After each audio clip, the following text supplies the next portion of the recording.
எப்படியோ இன்னைக்கு பீஸா சாப்பிட்டாச்சு. இதே மாதிரி ஒரு நாள் இந்த பர்கருங்கிறாங்கல்ல, அதையும் சாப்பிட்டுட்டா நான் பிறந்ததுக்கான பிறவி பயனை அடைஞ்சிருவேன். அப்படியா பாட்டி? பிரபுகண்ணா, வா வா வா வா வா.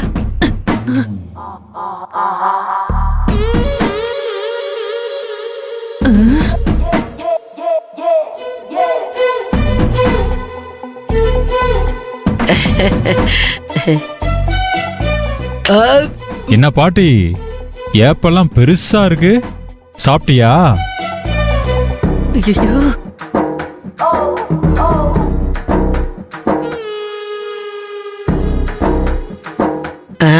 ஆத்திர என்னமோ செய்கை பண்றா, ஒன்னும் புரியலையே. பாட்டி, இப்ப நான் என்ன கேட்டுட்டேன்னு இப்படி தெரு தெருன்னு முடிச்சிட்டு இருக்க? சாப்பிட்டியான்னு தானே கேட்டேன்.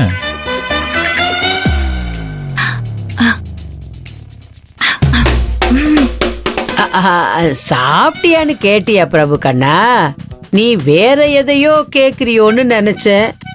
அதெல்லாம் நல்லா வயிறு முட்டை சாப்பிட்டேன். என்ன சாப்பிட்ட?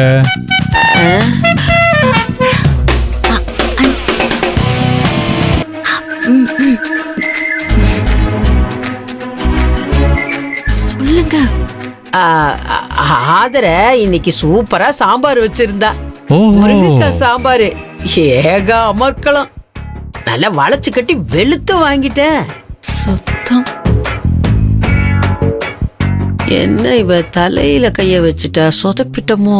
ஏன் பாட்டி, காக்கா முட்டை பாய்ஸ் மாதிரி பீட்சா சாப்பிட ஆசைப்பட்டு ஒரு மீடியம் பீட்சாவை வாங்கி நீங்க 3 பேரும் லபக் லபக்குன்னு உள்ள தள்ளிட்டு இப்ப சாம்பார் சாதம் சாப்பிட்டேன்னு என்கிட்டே கதை விடுறியா?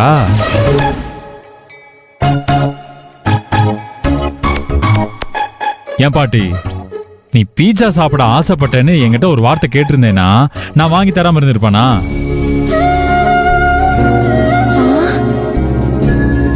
என்கிட்ட இது வரைக்கும் நீ பீட்சா சாப்பிடணும்னு கேட்டதே இல்லையே. கேட்டிருந்தா நான் கண்டிப்பா பீட்சாவை வாங்கி தந்திருப்பேனே. பிரபுக்கண்ணா, பெரியண்ணே, நீ எங்களை திட்டுவியோன்னு நினைச்சேன்ன. ஆனா நீ ரேவதி, தண்டத்துக்கு செலவு பண்றது வேற, தேவைக்கு செலவு பண்றது வேற. அதே மாதிரி ஆசைக்கு செலவு பண்றது வேற, ஆடம்பரத்துக்கு செலவு பண்றது வேற. என்ன, இது எல்லாத்துக்குமே வித்தியாசம் இருக்கு. ஒரு பொருளை சாப்பிடணும்னு ஆசைப்பட்டு வாங்கி சாப்பிடுறது தண்ட செலவோ வெட்டி செலவோ கிடையாது. இதை நான் வாங்கி தர மாட்டேன்னு நினைச்சு உன்னோட சின்ன சின்ன ஆசைகளை மனசுக்குள்ள போட்டு கஷ்டப்படாத, சரியா? அது என்கிட்ட சொல்லு, அண்ணன் வாங்கி தரேன், சரியா? சரிண்ணே.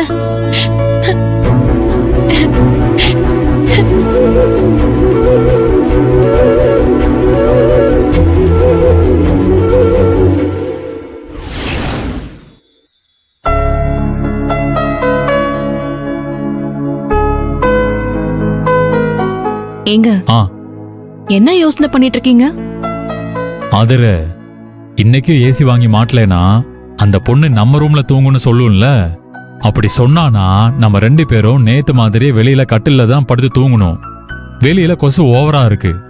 அதனால நான் வாங்கிட்டு வந்த இந்த கொசு பேட்டை நல்லா சார்ஜ் போட்டு ரெடியா வச்சுக்கோ. அதுக்கெல்லாம் எந்த அவசியமும் இருக்காதுங்க. ஏன்? கார்த்தி புது ஏசி வாங்கிட்டு வரேன்னு சொல்லிட்டு போயிருக்கான். புது ஏசி வாங்குறதுக்கா? அதுக்கு பணத்துக்கு எங்க போவான்?